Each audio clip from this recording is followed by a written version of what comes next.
All right, so I get asked this question all the time. Ben, can I do a soft pull instead of a hard? And the answer is you can do whatever you want. It just depends on what you're looking for.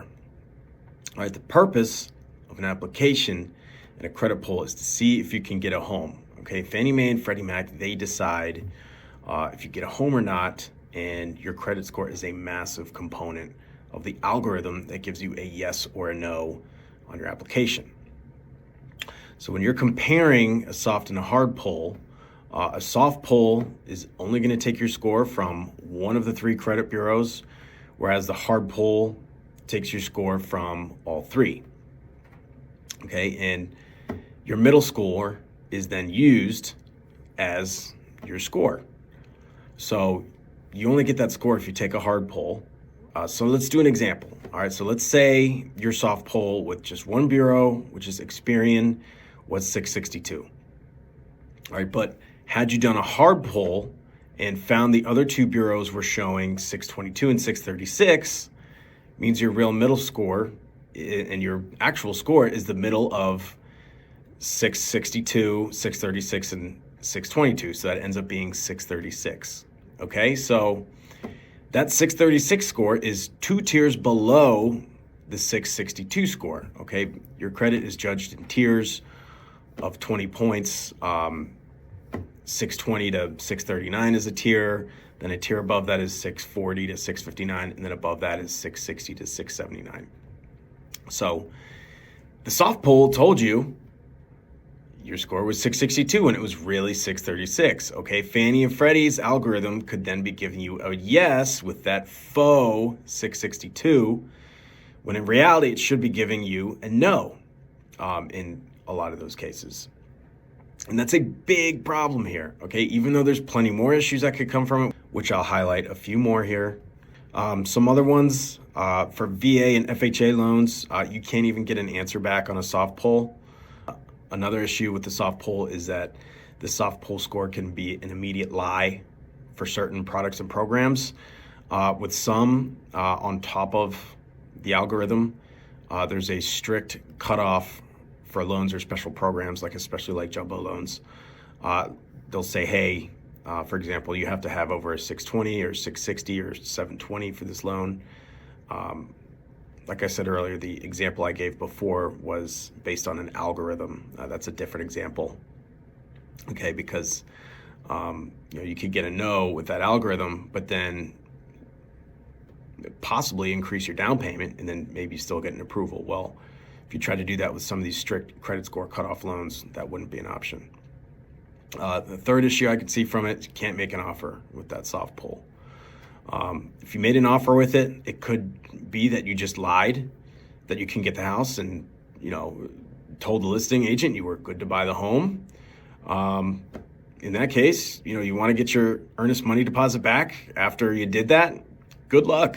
Good luck if you didn't have a financing contingency and can't get out. In that case, you could be SOL and you just lost $10,000 or however much you put towards the deposit.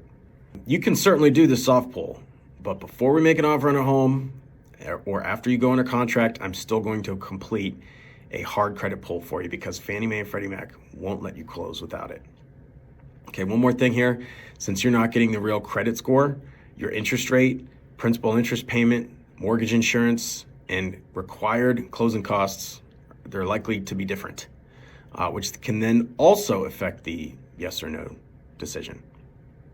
But finally, one last drawback is that not all agencies are guaranteed to contain the negative credit history about you. Okay, I've seen late records show on one or two bureaus, but not on the other two or one credit bureaus. So since the soft pull only pulls from one credit agency, we could be missing information that could make you ineligible to buy the house that you want.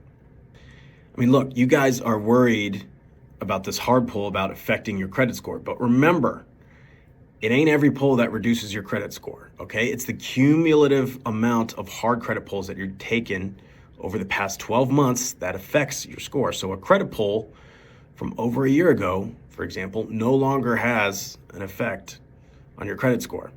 You've got to have several credit pulls, hard pulls over the past 12 months for it to even start to affect your credit score. And even if it does, it's got a marginal effect on your score. Okay, the pulls only amount to a very small part of the whole credit score equation. And another thing, looking down the road, if I have to re-pull credit for people because their original credit report has expired, aka it's taken more than 4 months from their credit score pull to close on a house, then from my experience, I see there's about a 50-50 chance that re-pull will give you a higher or lower credit score than the last time. So if you're a statistics major, well, you now know how much that will affect your score. So if you really want to know if you qualify, take the hard pull. Okay, that's the whole reason why you apply in the first place, to see if you qualify. Okay, this ain't the time for getting cute. All right, the time to maximize your score was over the past 5 to 7 years when you had every chance to pay off your credit cards, bills, and other loans on time. Okay, that's what really mainly drives your credit score. Okay, thinking every credit pull affects your score is a myth, and I don't even know where that came to be from. It's possible that an extra credit pull can affect it, but that's not guaranteed. Okay, you're concerned about your credit. I get that. Okay, but at what cost? All right, I'm not here to waste your time, your money, or your energy, and I'm not here to waste mine either. Okay, now in plenty of situations, especially when the soft pull comes in high, I think it would be fine for you to do a soft pull. Okay, if your soft pull is, let's say, mid 700s or higher, I don't think doing a soft pull is going to be much of an issue in almost all cases. I'd probably tell you you're okay there. But guys, end of story. This is a case-by-case call in terms of whether this can be appropriate for you. Share this with a friend who is looking to buy a home in the next year or two, please. And subscribe if you haven't already, and stay tuned for the next one. Thank you.